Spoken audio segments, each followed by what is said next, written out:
As they'll stop it with a little over 30 ticks to go in the football game. Now here's a timeout defensively. Defensive timeout called by the Jets. It's just their first. They've got 2 more to use here in the final stages.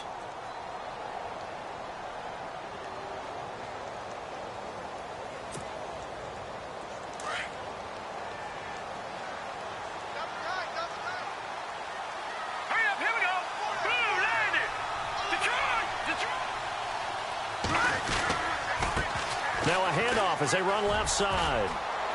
And he's going to be out of bounds, but able to take it inside the 40-yard line. A nice pickup there of 11 yards, and it'll move the sticks.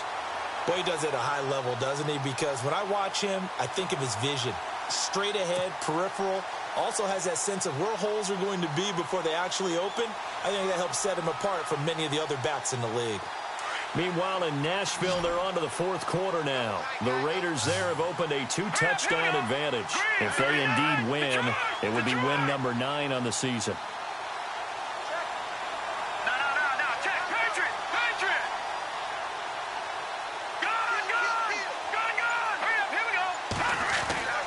On 1st and 10, Horn.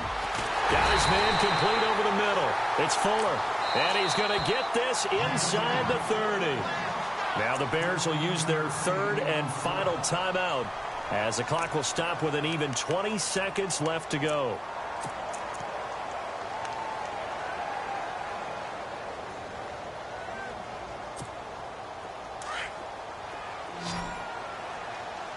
Looks like the defense in press coverage here.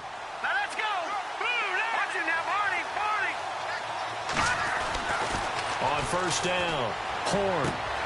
The swing pass caught, and he'll be brought down. Oh, that's a face mask.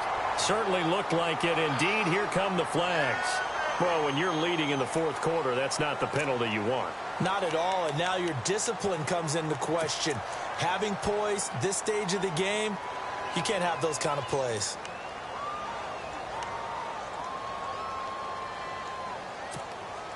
A fresh set of downs, and they're at the 1. 1st and goal. They come out here in the I.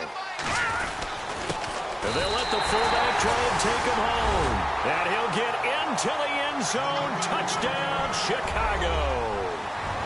It's the fullback with time running out. And the Bears are an extra point away from tying the football game. And oh, he missed it. No good. And they'll remain down by a point.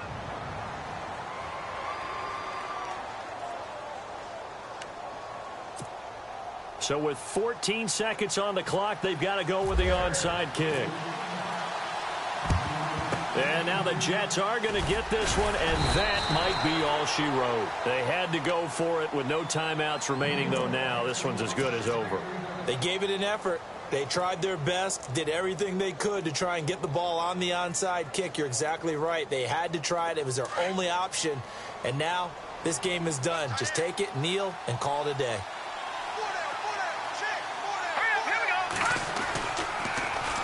They'll hand it off now. Johnson. And he'll be brought down at about the 42. Credit him with a 1-yard gain there to make it 2nd and 9. Charles, why didn't they just take the knee there? You're asking the question that I'm asking as well, because we've seen a lot of football where coaches decide maybe they get a little greedy. I don't know if they're doing it for stats or for what reason. We've seen it happen in college. It happened in the NFL. The miracle of the Meadowlands. All they had to do was take a knee and the game was over. The Giants ran it one more time. Ball popped free. Philadelphia picks it up and wins the game. What year was that? 1978. I think it was in November. A road win in the National Football League. Charles, you never take that for granted no matter who you're playing, no matter where you're playing. You take it and you run with it. And you know you primed the pump all week in your own home facility. No one thinks we can do this. Only people who believe are right here in this room. And then you go on the road, band together, and get it done. So for the Jets, the win gets them a step closer to 500 at 5-6. And they'll return home next week to take on the New England Patriots. Meanwhile, for the Bears, it's a loss that sets them back in their playoff push as they fall to 6-5. And they'll try to get back on track next week as they head up to Orchard Park to take on the Buffalo Bills. So that's a wrap. For Charles Davis, I'm Brandon Gaudin. And this has been a presentation of the NFL on EA Sports. For more, check us out at easports.com. With that, we say so long from Soldier Field.